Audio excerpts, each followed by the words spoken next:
மரணத்துக்குரியதல்ல ஆண்டவரே, அது உயிர்த்தெழுதலுக்கு ஆதாரமாய் இருக்கிறது.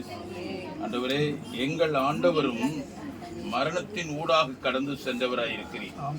ஆண்டவரே, நான் மரித்தேன், ஆனாலும் சதா காலங்களிலும் உயிரோடு இருக்கிறேன் என்று சொன்ன தேவன்.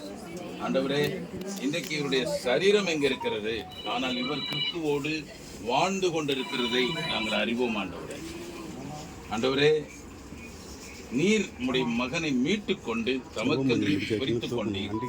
ஆண்டவரே, இந்த உலகத்துல வாழ்க்கை முடிந்தாலும் நித்திய ராஜ்யத்துல இவர் தொடர்ந்து வாழ்ந்து கொண்டிருக்கிறார். தேவ சமூகத்துல இளைப்பாறுதலோடு சமாதானத்தோடு இருக்கிறபடியினாலே நாங்கள் நன்றி சொல்லுகிறோம். ஆண்டவரே, இந்த அடக்கத்திற்கும் ஆண்டவரே, இந்த காரியங்களுக்கும் ஆண்டவரே, இந்த சரீரத்தை நான் ஒப்பு கொடுத்து ஜெபிக்கிறேன். உறவினர்கள், சொந்தங்கள், பந்தங்கள், வாரிசுகள் ஒவ்வொருவரையும் கர்த்தருடைய கரத்தில் ஒப்பு கொடுக்கிறேன். ஒரு சமாதானம்